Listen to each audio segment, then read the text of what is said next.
High student, study science by Shubhankar চ্যানেলে তোমাদের স্বাগত। আমি শুভঙ্কর মণ্ডল। শুরু করছি তোমাদের সেমিস্টার 1-এর প্রথম চ্যাপ্টার রসায়ন বিজ্ঞানের প্রাথমিক ধারণা। এখানে পুরোপুরি অঙ্কের চ্যাপ্টার, এটা অঙ্ক বেসিসের সব কিছুই ম্যাথমেটিক্যাল টাইপ অঙ্ক কোশ্চেন থাকে এখান থেকে। টপিক 1, রাসায়নিক সংযোগ সূত্রাবলী, মৌল, পরমাণু, অণু, মৌলের ধারণা এবং আণবিক ভর। এই সংগত কোশ্চেনের কিছু কোশ্চেন আনসার রয়েছে, সেগুলো আলোচনা করা হবে। আর এর আগে অন্যান্য চ্যাপ্টার ওয়াইজ কোশ্চেন তোমাদের করানো হয়েছে এবং তোমাদের Roy Martin প্রশ্নবিচিত্রার 28খানা model question answer করানো রয়েছে। যারা দেখোনি তারা অবশ্যই পেজটিকে ভিডিওগুলো দেখে নিও এবং ভালো লাগলে অবশ্যই চ্যানেলটিকে শেয়ার করো, সাবস্ক্রাইব করবে এবং ভালো লাগলে অবশ্যই তোমরা তোমাদের বন্ধুদের মধ্যে চ্যানেলটিকে শেয়ার করে দেবে। দেখো প্রথম প্রশ্ন, 1 নম্বর প্রশ্ন কী বলেছে। কী বলেছে 1 নম্বর প্রশ্নে? বলেছে প্রদত্ত যৌগ জোড়গুলির মধ্যে যেটি গুণানুপাত সূত্র মেনে চলে।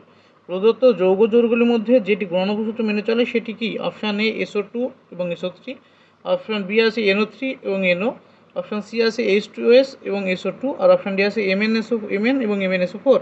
আমরা কি জানি যে গুণানুপাত সূত্র কোন কোন ক্ষেত্রে মনে হয়? গুণানুপাত সূত্র হচ্ছে এমন একটি সূত্র যেখানে তোমরা যদি তোমাদের ডিরেক্ট মানে গুণানুপাত সূত্র মুখস্থ না থাকে, তোমরা এইভাবে ভাবতে পারো। তোমাদের যে স্থিরানুপাত সূত্র যেটা আছে, স্থিরানুপাত সূত্র হচ্ছে কি একই যৌগ ভিন্ন ভিন্ন উৎস থেকে তোমরা পাবে। স্থিরানুপাত সূত্রের ক্ষেত্রে কী হয়? স্থিরানুপাত সূত্রের ক্ষেত্রে কী হয়? স্থিরানুপাত সূত্রে কী হয়? একই যৌগ, মানে একই যৌগ নিয়ে আলোচনা করা হবে। হ্যাঁ, একই যৌগ যেটা ভিন্ন ভিন্ন উৎস থেকে আমরা পেতে পারি, তাদের ক্ষেত্রে আলোচনা যখন করবে তখন দেখবে ভাববে ওটা তখন ওই টাইপটা যাবে, স্থিরানুপাত সূত্র টাইপ যাবে। 2 নম্বর, এটা এ। বি, এই যে গুণানুপাত সূত্র বলে, গুণানুপাত। গুণানুপাত সূত্র কেমন হবে? গুণানুপাত সূত্র হবে যদি দুই বা ততোধিক মৌল যুক্ত হয়ে দুই বা ততোধিক যৌগ তৈরি করে। মানে কি, এখানে যে যৌগগুলো নিয়ে আলোচনা করবে তোমরা এখানে যে যৌগগুলো নিয়ে আলোচনা করা হবে, মানে যৌগগুলির এখানে তো 2-এর বেশি যৌগ থাকবে, 2টো থাকতে পারে, তার বেশি যৌগ থাকতে পারে। সেই যৌগগুলির মধ্যে সেম অনুপরমাণু হবে, মানে একই কী হবে? একই পরমাণু থাকবে, কিন্তু পরমাণুর সংখ্যা আলাদা হবে। কী বললাম? গুণানুপাত সূত্র কোনটা? গুণানুপাত সূত্র হচ্ছে যৌগগুলোর মধ্যে একই একটি থাকবে, পরমাণু থাকবে, সেম পরমাণু থাকবে প্রত্যেকটার মধ্যে। 3 নম্বর কি আছে? মিথানুপাত সূত্র। এখানে কমপক্ষে 2টো যৌগ নিয়ে আলোচনা করবে বলবে, ঠিক আছে? 2টো যৌগ কী হবে? 2টো যৌগ সেম এলিমেন্ট দিয়ে তৈরি। আর মিথানুপাত সূত্র কোনটা? মিথানুপাত সূত্র হচ্ছে এখানে দেখবে তোমরা বেশিরভাগ ক্ষেত্রেই 3খানা এলিমেন্ট নিয়ে 3টে এলিমেন্ট থাকবে। কিটা? A, B, C, 3টে এলিমেন্ট থাকবে। আর এই 3টে এলিমেন্ট পরস্পরের মধ্যে বিক্রিয়া করবে। A এর সাথে বিক্রিয়া করবে, এর সাথে বিক্রিয়া করবে এবং A এর সাথে বিক্রিয়া করে যৌগ তৈরি করবে। এবং তাদের ক্ষেত্রে কী বলা হয়, যে ফিক্সড ভরের ক্ষেত্রে A আর B এর ফিক্সড ভরের সাথে যে C যুক্ত হয়ে যৌগ তৈরি করবে সেই অনুপাতটা সমান হবে। এখানে অনুপাতের সমান দেখতে, কিন্তু এটা তোমার জেনারেল টাইপের, মানে তোমরা সাধারণভাবে তোমরা ভাবতে পারো স্থিরানুপাত সূত্রে কি একই যৌগ নিয়ে আলোচনা করবে, এটা বিভিন্ন উৎস থেকে পাবো আমরা সেম যৌগ। গুণানুপাত সূত্রে কী থাকবে? গুণানুপাত সূত্রে যৌগগুলি, যে যৌগগুলো তোমাদের দেওয়া থাকবে সেই যৌগগুলি প্রত্যেকটা কী হবে? সেই যৌগগুলি হবে একই পরমাণু দ্বারা গঠিত। আর মিথানুপাত সূত্রে কী হবে না? মিথানুপাত সূত্রে ABC কমপক্ষে 3খানা মৌল থাকবে এবং 3খানা মৌল নিজেদের মধ্যে বিক্রিয়া করবে, অর্থাৎ A B এর সাথে যুক্ত করে AB যৌগ তৈরি করবে, B C এর সাথে যুক্ত করে BC যৌগ তৈরি করবে, আর A C এর সাথে যুক্ত করে AC যৌগ তৈরি করবে। এই ধরনের কন্ডিশন থাকবে প্রথম কন্ডিশন এইগুলো। এটা আগে ম্যাচ করছে নাকি এটা খুঁজবে। যদি এর কন্ডিশনে ম্যাচ ডবল হয়ে যায় তখন তোমাদের অনুপাত করে দেখতে হবে। যদি এই 3টে কন্ডিশনের বাইরে যদি অপশান যে 2টো থাকে, এই যে 3টে সূত্র বললাম, স্থিরানুপাত সূত্র, গুণানুপাত সূত্র, মিথানুপাত সূত্র, এই 3টে সূত্র চেক করার জন্য তুমি প্রথমে অপশানগুলো দেখে এইগুলোর মধ্যে তোমাকে দেখতে হবে এইগুলো আছে কিনা ক্রাইটেরিয়া। এবার যদি দুটো অপশান সেম ক্রাইটেরিয়া থেকে যায় তখন তোমাদের যে নর্মাল নিয়ম, যে অনুপাত চেক করে দেখতে হয় মৌলগুলো কী অনুপাতে যুক্ত হয়ে যৌগ তৈরি করছে, তাদের সরল অনুপাত আছে কি না, তখন সেটাকে চেক করতে হবে। দেখো প্রথম প্রশ্ন, 1 নম্বর প্রশ্ন, আমরা চলে আসি প্রশ্নের মধ্যে। 1 নম্বর প্রশ্নে কী বলেছে দেখো? প্রদত্ত যৌগ জোড়গুলির মধ্যে যেটি গুণানুপাত সূত্র মেনে চলে সেটি কি? প্রদত্ত যৌগ জোড়ের মধ্যে কোনটি? দেখো আমি কি বললাম, গুণানুপাত সূত্র কী থাকবে? গুণানুপাত সূত্র থাকবে দুটো আলাদা আলাদা যৌগ এবং তারা একই মৌল দিয়ে তৈরি। দেখো একই মৌল দিয়ে তৈরি আছে অপশান এতে। অপশান এতে কি আছে? SO2 আর SO3 দেখো দুটো S দিয়ে তৈরি, দুটো S আর O দিয়ে তৈরি, কিন্তু তাদের সংখ্যা আলাদা। আর কোন অপশান এরকম আছে? দেখো কোনো অপশান এরকম নেই। তো উত্তর আমাদের এটাই হবে।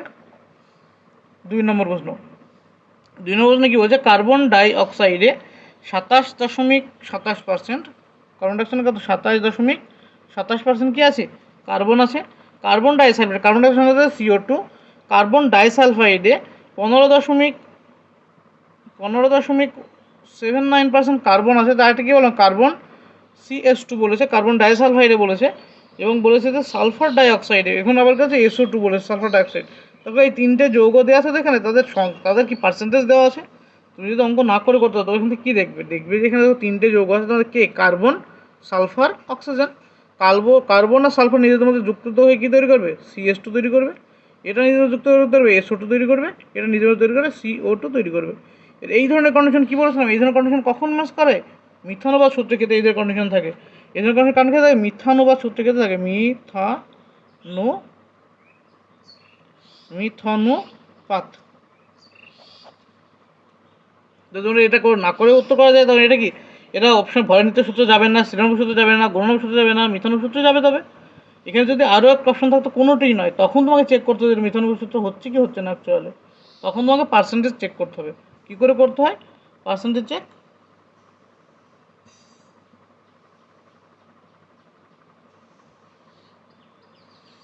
দেখো এই যোগটা কি বলেছে,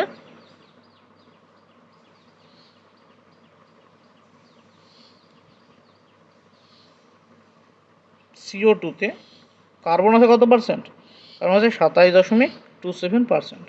বাদ বাকিটা অক্সিজেন আছে, তো অক্সিজেন কতটুকু আছে, অক্সিজেন 100 থেকে বিয়োগ করলে আমরা পেয়ে যাবো না, অক্সিজেন 100 বিয়োগ 27.27 করলে কত আসবে 72.73%। তারপরে CS2-তে কার্বন ডাইঅক্সাইডে কত বলেছে, কার্বনের পরিমাণ কত বলেছে 15.79%। এখানে এস কতটুকু আছে 100 বিয়োগ 15.79,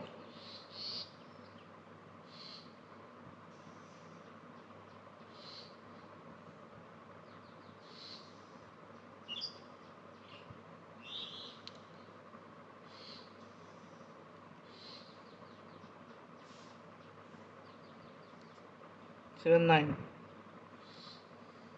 84.21%।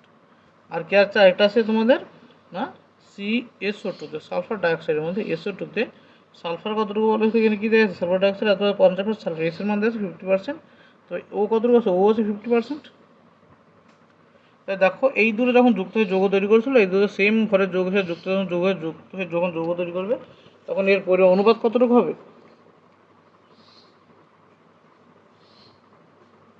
এদের অনুপাত কত আসবে সি বাই যদি ও করি আমরা, সি বাই ও করলে 27.7227 বাই 72.37। এটার মান কত আসছে, এটার মান হচ্ছে 2.66 আসছে। এবং এখানে সালফার ডাইঅক্সাইডে কার্বন বাই সালফার যদি করো কত আসবে এখানে 15.79 বাই কত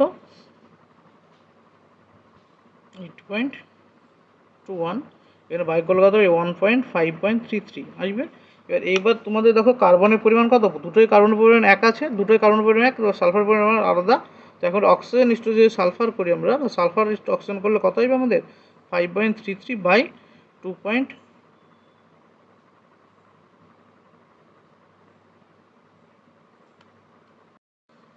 এস বাই যদি ও করে আমরা কত আসবে 2.66, তার মানে কত আসলে এটা 2:1।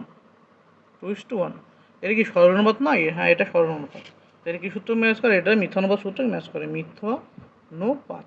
আর নইলে তোমরা অপশান দেখে করতে পারবে এভাবে। 3 নম্বর কোশ্চেন দেখো, 3 নম্বর কোশ্চেনে কী বলেছে যে H2S এর মধ্যে কত পার্সেন্ট বলেছে 5.88% H2 এর মধ্যে 11.11% H এবং SO2 এর মধ্যে 50% S আছে। এই তথ্যগুলি দ্বারা কোন সূত্রটিকে ব্যাখ্যা করা যায়, এই তথ্যগুলি দ্বারা কোন সূত্রকে ব্যাখ্যা করা যায়। দেখো এখানেও কি সেই একই রকম আসছে H2S, H2O আর SO2। এখান থেকে বলতে পারি দেখো তিনটে জিনিস আছে না, এখানে কী কী আছে H আছে, S আছে আর O আছে। এই দুটোর মধ্যে বিক্রয় করে তৈরি H2O, এই দুটো নিজে তৈরি করে SO2 আর এই দুটো নিজে তৈরি করে H2S। এই ধরনের কন্ডিশন থাকলে কী করতে বলছেন, এই ধরনের কন্ডিশন থাকলে অবশ্যই সেটা মিথানুপাতকে ফলো করবে। অপশান হচ্ছে ডি উত্তর, এখানে মিথানুপাত। যদি কোশ্চেনটা অ্যান্সার করতে চাও কী হবে উত্তরটা, এই বড় করে তোমরা উত্তর একদম বের করতে চাও, দেখো কি হচ্ছে, বলছে যে সালফার ডাইঅক্সাইডে 50% অক্সিজেন এবং 50% সালফারের সঙ্গে যুক্ত আছে।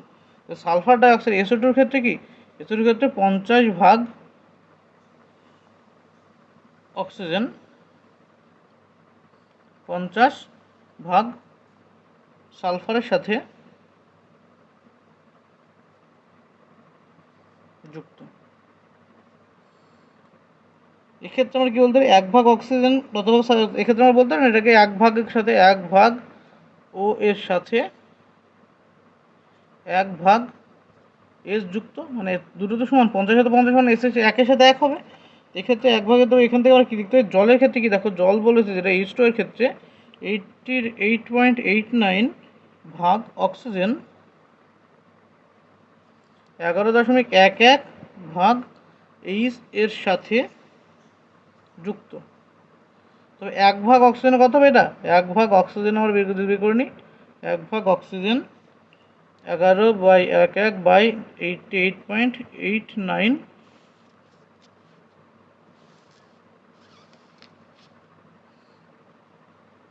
ইকুয়াল টু 1/8, প্রায় দেখো 1/8 মতো, 1/8 ভাগ এইচের সাথে যুক্ত, এইচের সাথে যুক্ত।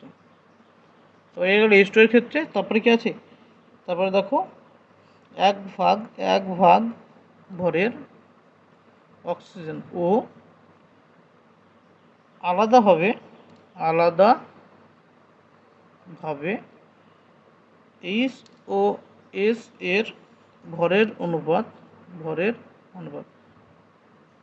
মানে 1 ভাগ অক্সিজেন একবার কার সাথে যুক্ত হচ্ছে, এইচের সাথে, একবার যুক্ত হচ্ছে ও এসের সাথে, তখন তাদের ভরের অনুপাত কত, তখন সেই ও আর এইচের ভরের অনুপাত কত হবে, 5.9:94.1। তো এখান থেকে কত আসছে আমাদের না 1:16, কত আসছে 1:16। অর্থাৎ এখান থেকে আমরা কী বলতে পারি যে অর্থাৎ এইচ ও এস দ্বারা গঠিত H2 এর যৌগে এইচ ও এস এর ভরের অনুপাত কত, 1:8। আমরা বলতে পারি এইচ ও এস দ্বারা গঠিত যৌগে এইচ ও এস এর ভরের অনুপাত কত হবে, ভরের অনুপাত 1:8 অনুপাতের সরল গুণিতক। এটা কি সূত্র, এটাই তো মিথ্যানুপাত সূত্র, সূত্র। তো তোমাদের টাইমে এত কিছু করা মুশকিল, তো তোমরা এইভাবে যে শর্ট ট্রিক্স যেটা বললাম না, ওটা সবসময় ফলো করবে, শর্ট ট্রিক্সে ফলো করলে শর্টে তাড়াতাড়ি হয়ে যাবে।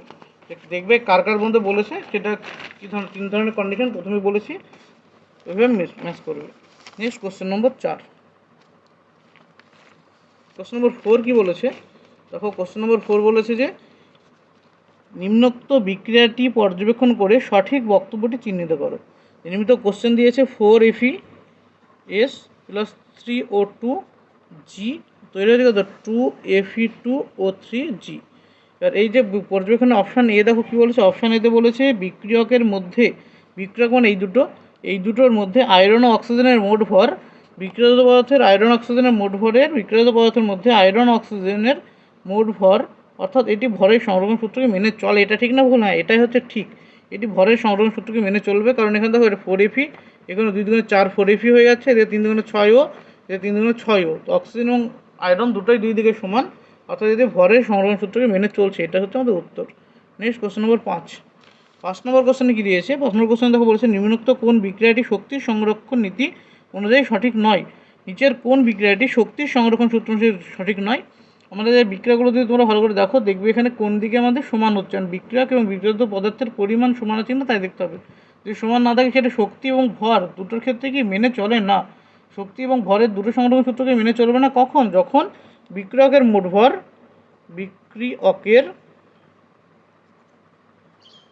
ভর সমান বিক্রিয়াজাত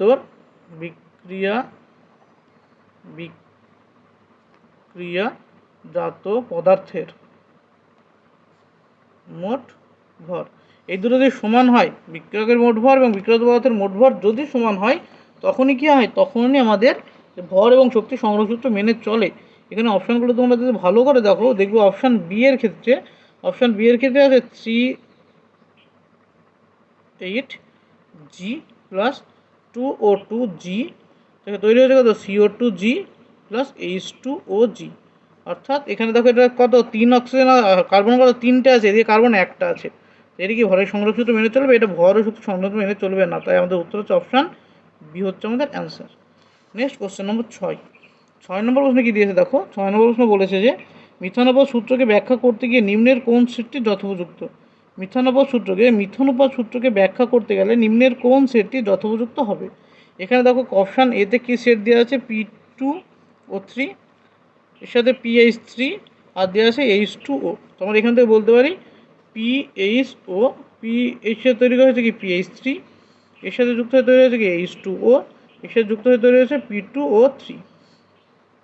দেখেন মিথানক সূত্র যদি আমাদের দেখাতে হয়, আমরা মিথানক সূত্র কী করে দেখাতে পারবো? যে আমাদের কী বলেছে, মিথানক সূত্র বলেছে যে সমান ভরের, এখানে দেখো পি এবং PH3 তৈরি করতে হলে পি এর ভর কত ছিল 31 গ্রাম, পি ছিল পি এর ভর কত হয় 31, আর এইচ এর ভর কত হয় 3।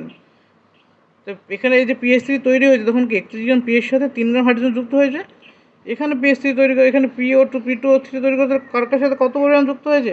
এখানে পি এর ভর হচ্ছে কত 31 গুণ 2 62, আর এখানে এর ভর কত 48।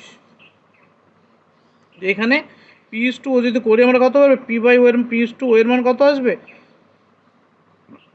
31:24, তাই তো 24 গুণ 48 31:24, 31:24 এবার এখানে 31 এই যে PO2 তৈরি করতে আমরা বলতে পারি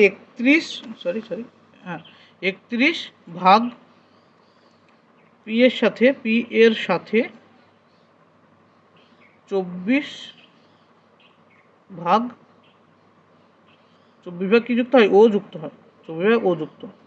এখানে আমরা কি বলতে পারি যে 31 ভাগের সাথে কত ভাগ যুক্ত 3 ভাগ যুক্ত, 31 ভাগ পি এর সাথে এইচ কত যুক্ত 3 ভাগ যুক্ত। তো এটা আমাদের ও আর এইচ এর অনুপাত এখানে কেউ যুক্ত আছে, এটা হাইড্রোজেনের সাথে 2 আর অক্সিজেন কত 18 16 কত, এটা 1:8 হচ্ছে না, এটা কত 1:8। এবার এই দুটো অনুপাতটা করে দেখো, এখানে কত আসছে যে 31 সাথে 24 ভাগ, এটা 31 সাথে 3 ভাগ, এখানে 3 কত 24 হবে। যদি আমরা সেম ভরের পি এর সাথে আমরা হাইড্রোজেন এবং অক্সিজেনের সেম ভরের পি, এখানে পি এর ভর 31, এখানে পি এর ভর 31, সেম ভরের পি এর সাথে যুক্ত হওয়া হাইড্রোজেন মানে 3 এবং এখানে যুক্ত হওয়া অক্সিজেন 48, এদের অনুপাত যদি করি কত হবে এটা 1:8 আসছে না।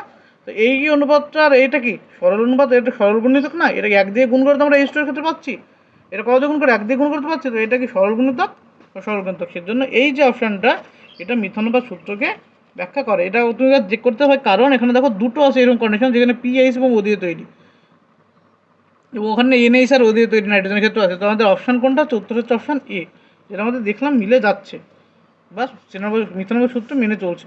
7 নম্বর কোশ্চেন নম্বর 7-এ কী বলেছে দেখো।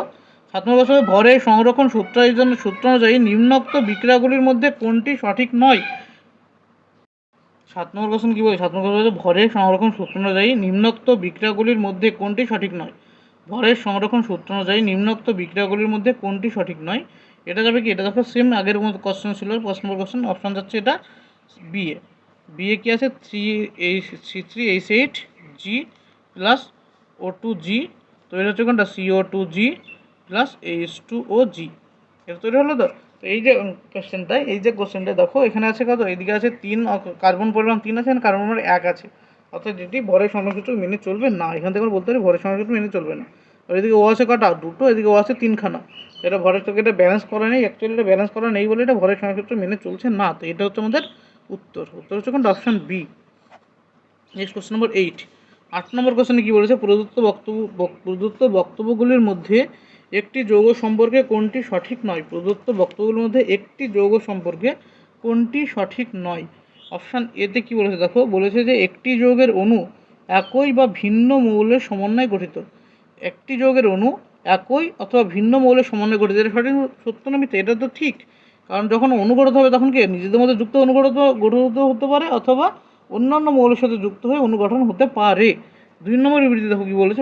ভৌত পদ্ধতিতে পৃথকীকরণ দ্বারা একটি যৌগ থেকে তার উপাদানগুলিকে পৃথক করা যায়। ভৌত পদ্ধতিতে পৃথকীকরণের দ্বারা একটি যৌগ থেকে পৃথকীকরণ করা যায়। ভৌত পদ্ধতিতে পৃথকীকরণ যেতে পারে, কিছু কিছু ক্ষেত্রে ভৌত পদ্ধতিতে কিছু কিছু ক্ষেত্রে এদের পৃথকীকরণ করা যেতে পারে। হিট করলে তো এদের চেঞ্জ মানে এদের আলাদা হয়ে যায়। হিট করলে যে বন্ডটা যেটা তৈরি হয় সেই বন্ডটাকে ভাঙতে পারলে তো আমাদের আলাদা আলাদা মূল্য হয়ে যাবে। এটা বন্ড যেটা ভাঙবে সেটা তো আমরা হিট করে বন্ড ভাঙতে পারি, তো এটা ভৌত প্রক্রিয়ায় তো আলাদা করা যায়। এটা ঠিক। সিতে কী বলেছে দেখো, বলেছে যে একটি যৌগ তার উপাদান মৌলসমূহের ভৌত ধর্মগুলোকে বজায় রাখে। বলছে একটি যৌগ যদি আমরা জল ধরে নিই, H2O কিন্তু তৈরি হাইড্রোজেন এবং অক্সিজেন দিয়ে তৈরি। তো এখানে বলছে যে এই যে হাইড্রোজেন আর অক্সিজেন দিয়ে যে জল তৈরি হচ্ছে, জলের ভিতরে যে হাইড্রোজেন আছে যে অক্সিজেন আছে, হাইড্রোজেনের যে নর্মাল মানে ভৌত ধর্ম যেটা, অক্সিজেনের যে ভৌত ধর্ম সেটাই জলের মধ্যে মেনটেন হয়। এটা কি হয় না? এটা হয় না, ভৌত ধর্মগুলো মেনটেন করে না মৌলসমূহ। তাই উত্তর আমাদের অপশান সি হচ্ছে উত্তর। নেক্সট কোশ্চেন নম্বর 9। 9 নম্বর প্রশ্নে কী দিয়েছে দেখো, বলেছে যে Na অ্যাভোগাড্রো ধ্রুবক হলে, Na যদি অ্যাভোগাড্রো ধ্রুবক হয় তবে 10 ml 0.02 নর্মাল একটি দ্বিক্ষারীয় অ্যাসিডের দ্রবণের উপস্থিত অণুর সংখ্যা কত হবে। বলেছে যদি Na অ্যাভোগাড্রো ধ্রুবক হয় তবে 10 ml 0.02 নর্মাল। 0.02 নর্মাল বলতে আমরা কী বুঝি? 0.02 নর্মাল বলতে বুঝি 1 লিটার বা 1000 ml 1000 ml দ্রবণে 0.02 গ্রাম তুল্যাঙ্ক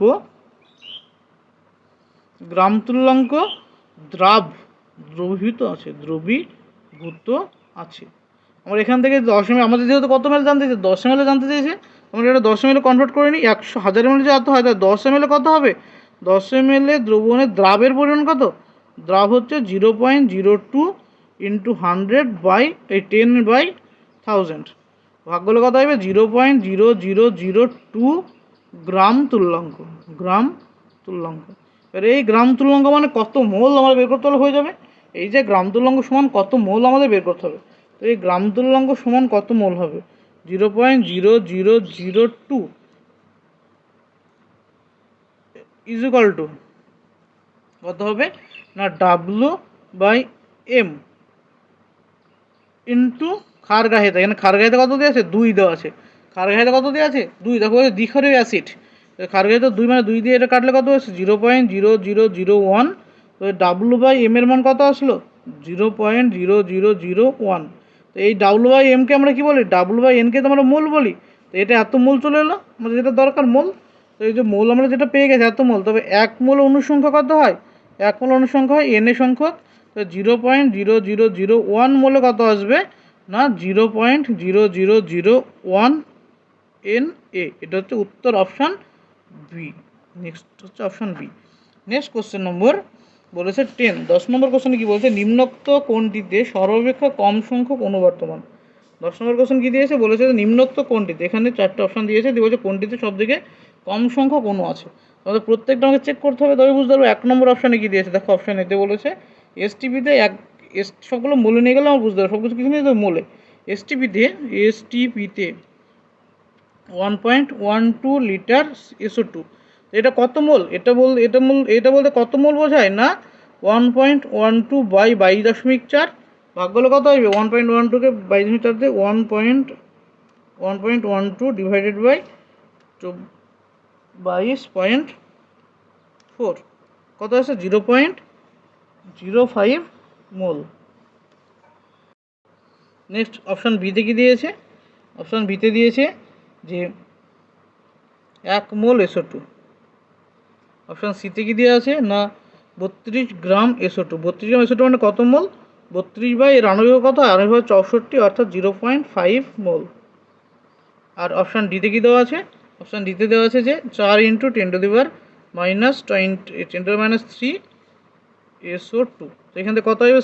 4 × 10⁻23/6.022 × 10⁻23। এর এটাকে ভাগ করলে কত? এটা কাটবে, 4 ভাগ ওটা করলে কত হবে? 4 ভাগ কত? 4 ভাগ 6.022 0.66 মোল আসছে। তো আমাদের সব থেকে কম মোল কোনটাতে আসলো? সব থেকে কম মোল দেখো অপশান এতে এসছে, তাই উত্তর আমাদের হবে কি? উত্তর হবে অপশান এ সবথেকে কম সংখ্যক অনুবর্তমান, সবথেকে কম সংখ্যক অনুবর্তমান, এটা হচ্ছে উত্তর। নেক্সট কোশ্চেন নম্বর 11। 11 নম্বর কোশ্চেন কি, প্রদত্ত কোনটির ক্ষেত্রে অক্সিজেন পরমাণু সর্বাধিক? প্রদত্ত কোনটিতে অক্সিজেন পরমাণু সর্বাধিক? অপশান এ কি বলেছে, 1 গ্রাম অক্সিজেন। তো অপশান এ থেকে বলছে 1 গ্রাম ও, 1 গ্রাম ওতে কতগুলো অক্সিজেন পরমাণু থাকবে না, অ্যাভোগাড্রো সংখ্যা এনে বাই কত, এনে বাই হবে অক্সিজেনের ভর কত হয় 16, একটা অক্সিজেনের ভর কত হয় 16, তো এনে বাই 16 হচ্ছে এত গ্রামে কত সংখ্যা, অক্সিজেন পরমাণুর সংখ্যা। অপশান বিতে কি দিয়েছে দেখো, বিতে বলেছে যে 1 গ্রাম O2, 1 গ্রাম O2তে কতগুলো কি থাকবে অক্সিজেন পরমাণু, 1 গ্রাম O2তে অক্সিজেন পরমাণুর সংখ্যা কত হবে, আগে তো 2 গুণ টু এনএ বাই 32, এটা কাটলে কত হচ্ছে 16ই আসছে, তো এনএ বাই 16।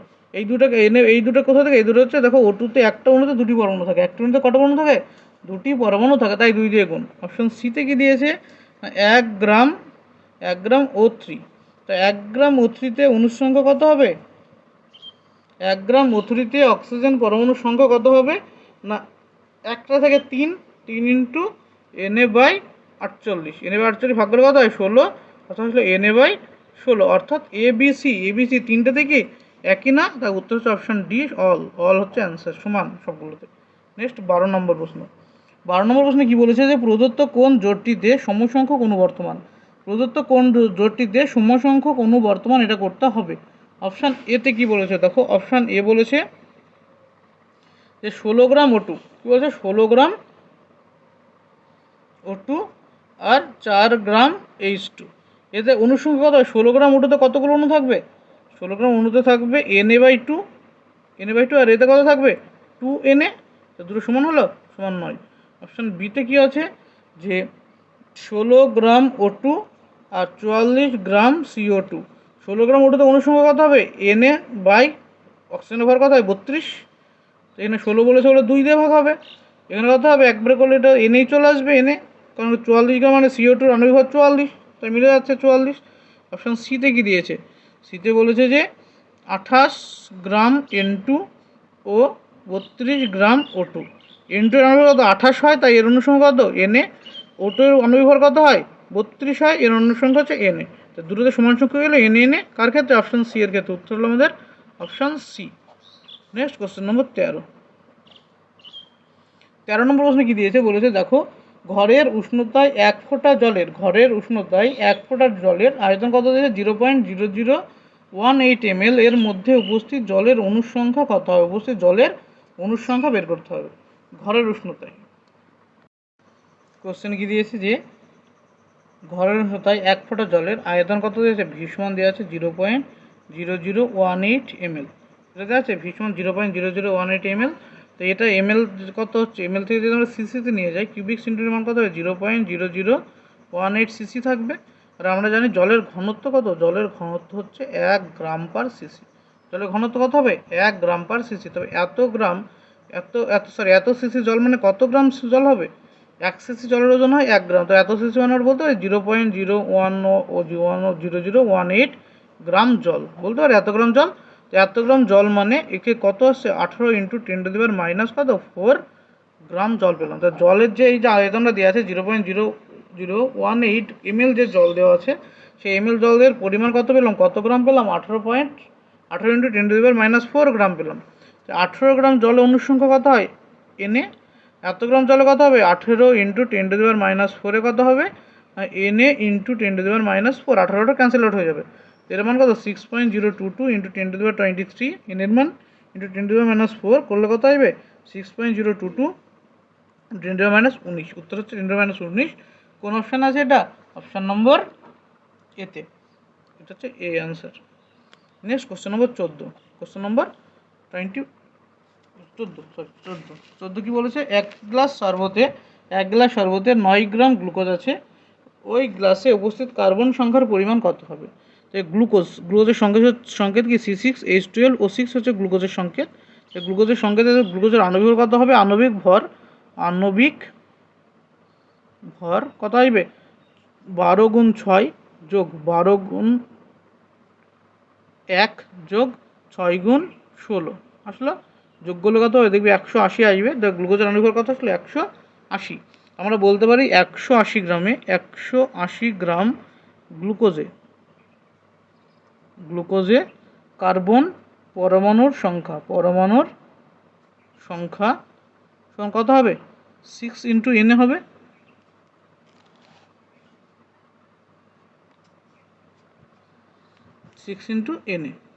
পরে এনের মান বসিয়ে নেবো। এখন 6 ইন্টু এনে দিয়ে আমরা বের করে নিই কত এনে হচ্ছে। 6 ইন্টু এনে বের 9 গ্রামের গ্লুকোজে কত হবে 9 গ্রাম গ্লুকোজ হবে 6। এই 6 কোথায় এই 6 দেখো গ্লুকোজের সংকেতে একটা গ্লুকোজের অণুতে ছখানা কি থাকে পরমাণু থাকে। আমরা যেহেতু ডিরেক্ট পরমাণু বের করছি তাই কার্বনের যে গ্লুকোজের যে অণু ছিল এনে সংখ্যক অণু 180 গ্রামের গ্লুকোজের অণুর সংখ্যা কত হয় এনে তাকে 6 দিয়ে গুণ করে নিয়েছি। 6 ইন্টু এনএ ইন্টু 9/180 আসলো। এখান থেকে কাটাকাটি করো তো কত হবে এটা 20 হবে আর এখানে করলে হবে এটা 3 এটা হচ্ছে 10।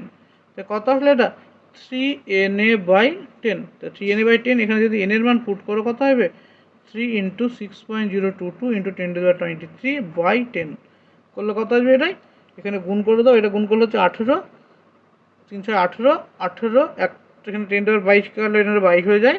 তো অপশান মিলানোর জন্য আমরা করতে পারি 1.8066 ইন্টু 10⁻23। উত্তর হচ্ছে option A.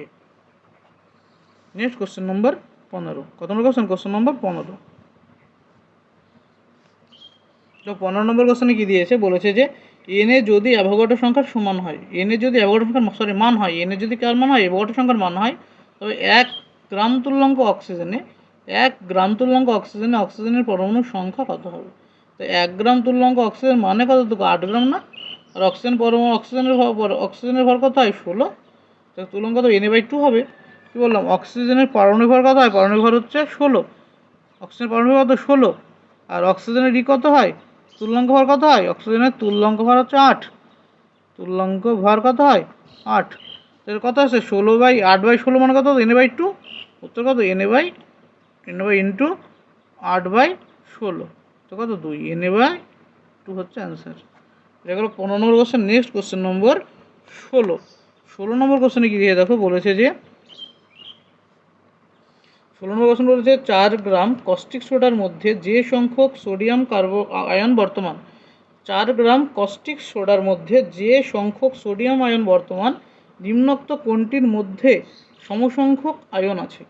Caustic soda 4 gram caustic সোডার মধ্যে কী বলছে যে সংখ্যক সোডিয়াম আয়ন বর্তমান আছে নিম্নোক্ত কোনটির মধ্যে সমসংখ্যক আয়ন আছে। 4 গ্রাম কস্টিক সোডায় কতটুকু সোডিয়াম আয়নের সংখ্যা হতে হবে 4 গ্রাম কস্টিক সোডা মানে NaOH তে সোডিয়াম কতটুকু আছে, সোডিয়াম আছে এর ভর কত 40। তাই 4/40 4/40 হচ্ছে কি NaOH এর সংখ্যা। আর যতগুলো NaOH এর সংখ্যা হয় NaOH ভাঙলে কী পাবো আমরা Na প্লাস OH মাইনাস, অর্থাৎ NaOH যত সংখ্যক থাকবে Na প্লাসের সংখ্যাও ততগুলো হবে। অর্থাৎ 4 গ্রামের অণুর সংখ্যা কত আসলো 1/10। এবার তো উত্তর দেখো উত্তর এর মধ্যে কোনটা 1/10 এর অনুপাতে আসবে, 1/10 এর অনুপাতে কোনটার ক্ষেত্রে আয়ন আসবে। এটাই 1/10 সংখ্যা আসলে 1/10 Na বলতে পারি এটা কি এত সংখ্যক কি আছে সোডিয়াম আয়ন উপস্থিত। এবার অপশান এ দেখো, অপশান এতে কি বলেছে যে 10.6 গ্রাম Na2CO3। Na2CO3কে ভাঙলে কী পাবো আমরা দেখো 2Na প্লাস না 2Na প্লাস CO3 2 মাইনাস, অর্থাৎ এখানে যে আয়নটা উৎপন্ন হবে এটা 1 মোল থেকে 2 মোল তৈরি হবে, 1 মোল তৈরি হয় এটা 2 মোল তৈরি হবে। তো এর মোল কত দেওয়া আছে, এর মোল দেওয়া আছে 10.6 কত 106। তো কত আছে এটা 1/10। এর মোল কত আছে 1/10 হচ্ছে Na2CO3 এর সংখ্যা।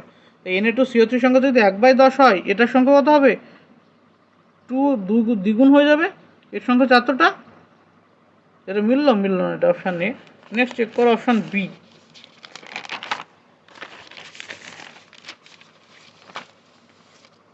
অপশান বিতে কী দেওয়া আছে, অপশান বিতে বলছে 58.5 গ্রাম NaCl।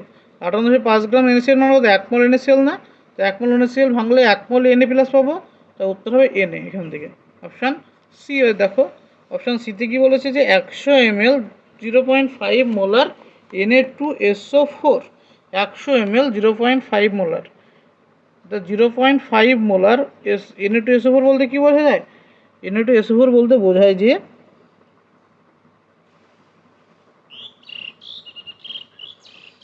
Na2SO4 ভাঙলে কি হবে 2Na plus plus SO4 2 minus, এটার মান কত 0.5 মোলার, এটা কত হবে 0.5 ইন্টু 2 1 মোলার, এটা কত হবে 0.5 মোলার। এই তো আয়নের বিশ্লেষণ এরকম হলো।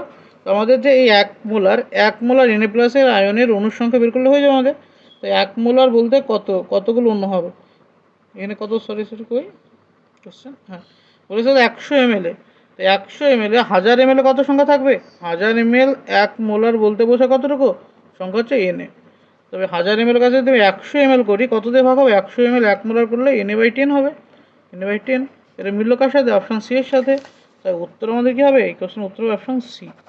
Next question number 17। 17 number question বলছে প্রদত্ত কোনটিতে অনুসংখ্যা সর্বনিম্ন। এই যে 4টে অপশান দিয়েছে বলছে কোনটিতে অনুসংখ্যা সর্বনিম্ন।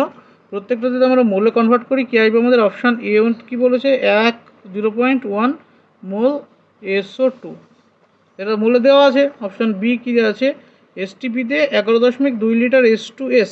তো এসটিপিতে 11.2 মানে কতটুকু আমরা জানি 11.2 বাই 22.4 করলে কত পাবো আমরা, না 0.5 মোল পাবো। অপশান সি কী হবে, অপশান সি হচ্ছে 17 গ্রাম H2S বলেছে, 17 গ্রাম H2 মানে 17 বাই 2 যোগ 32, তো কত আসলো 0.5 মোল H2S আসছে, H2S এগুলো, হ্যাঁ SO2 নয় H2S, H2S আসলে এটা H2S এলো। এবার অপশান ডি চেক করো, অপশান ডিতে কি আছে না এসটিপিতে 22.4 ইন্টু 10⁻³ ml মানে 22.4 লিটারই এটা দিয়েছে। তো 22.4 লিটার এসটিপিতে 22.4 লিটার H2S বলতে কতটুকু বোঝায় না 1 মোল H2Sকে বোঝায়। তো এখান থেকে আমরা পেলাম কোনটাতে অনুসংখ্যা সব থেকে কম, দেখো অপশান এ যেটা আছে না এতে অনুসংখ্যা সব থেকে কম 0.1 মোল ছিল ওখানে। নেক্সট কোশ্চেন নম্বর 18 নম্বর কোশ্চেনে কী দিয়েছে বলছে হিমোগ্লোবিনের ভর হিসাবে 0.34% আয়রন আছে।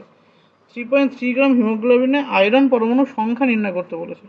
হিমোগ্লোবিনের ভর হিসাবে কত বলেছে, হিমোগ্লোবিনের ভর হিসাবে আয়রনের পরিমাণ কত, আয়রনের পরিমাণ হচ্ছে 3.4% Fe। এর বক্তব্য এই কথার মানে কি না, এটার মানে হচ্ছে যে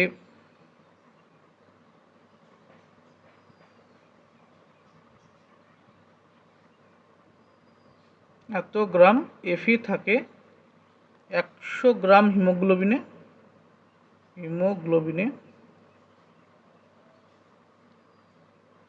তবে আমাদের না Fe এর আণবিক কত, Fe আমরা ধরে নিচ্ছি কমপক্ষে হিমোগ্লোবিনে হিমোগ্লোবিনে একটাই কি থাকে, হিমোগ্লোবিনে একখানা থাকে Fe। তো Fe এর ভর কত 56 গ্রাম Fe থাকবে 100 ইন্টু 56 বাই 0.34, এটা করলে কত হবে 5600 বাই 3.4।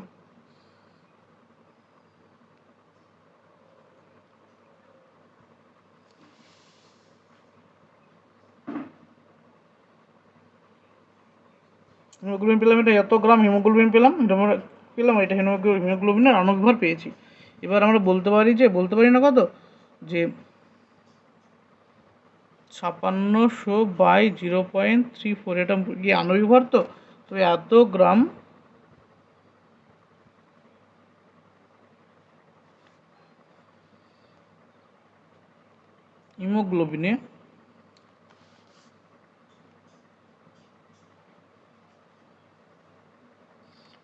হিমোগ্লোবিনে Fe পরমাণুর সংখ্যা, পরমাণু কত 1 মোল থাকবে, পরমাণুর সংখ্যা কত হবে 6.022 ইন্টু 10⁻23।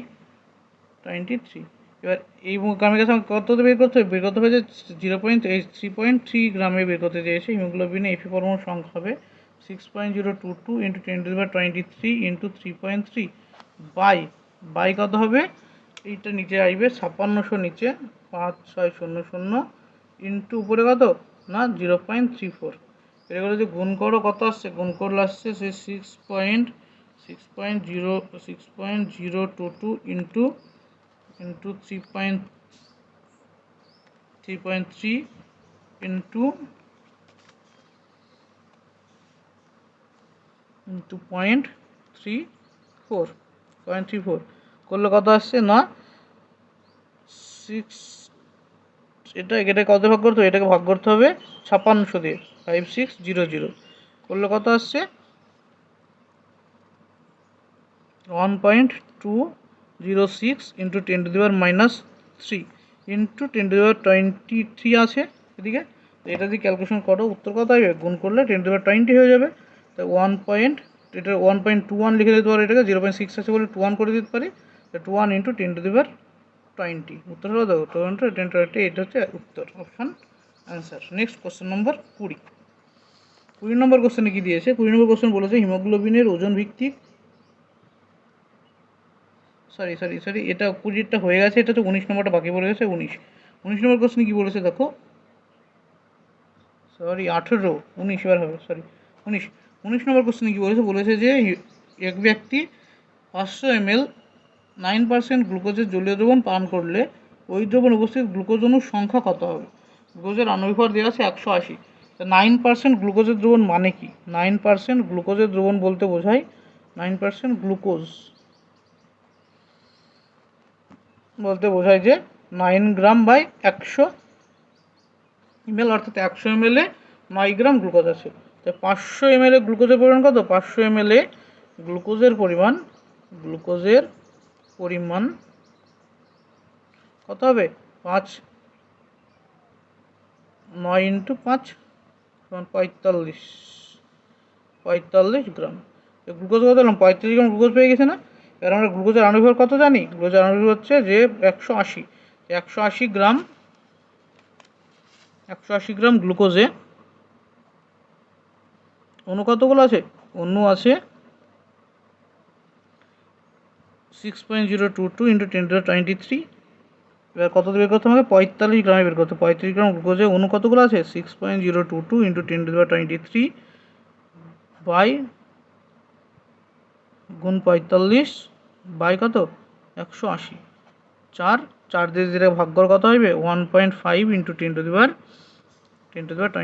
এটা হচ্ছে অ্যান্সার হচ্ছে কোনটা, অপশান সি। নেক্সট 20 নম্বর প্রশ্ন,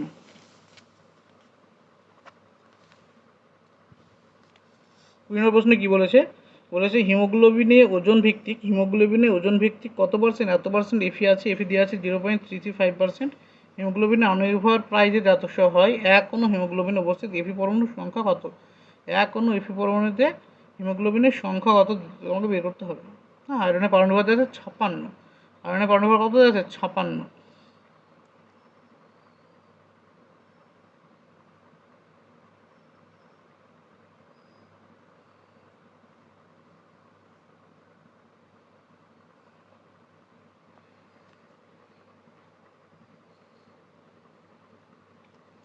তো আমি লিখতে পারি কত, 100 গ্রাম হিমোগ্লোবিনে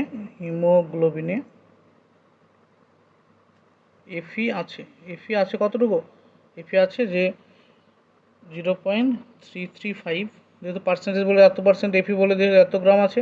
তো আমরা যে ফের আণবিক ভর থেকে এফি এর পরিমাণ আমরা বের করে নেব 0.335 বাই কত 100 গ্রাম। এবার কত বের করতে আমাকে না 67,200 গ্রাম হিমোগ্লোবিন এফি আছে, কতটা হবে 0.335 ইন্টু 67,200 বাই কত 100, কাটলে কত পড়ে থাকবে, এটা গুণ করলে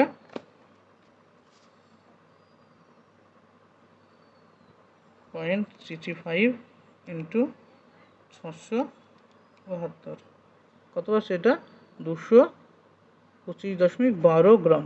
তো কত 225.12 গ্রাম এফি পেলাম। তো এফি এর সংখ্যা কত হবে, এফি এর সংখ্যা হচ্ছে 225/12 বাই 56, ভাগ গেলে কত হবে 4-এর কাছে আসবে, তাই 4 হচ্ছে উত্তর। নেক্সট কোশ্চেন নম্বর, এটা হলো 20 নম্বর কোশ্চেন। এখানে এই পার্ট এখানে শেষ করছি, পরবর্তী পার্ট কিছুক্ষণ পরে আপলোড করা হবে, দেখে নিই।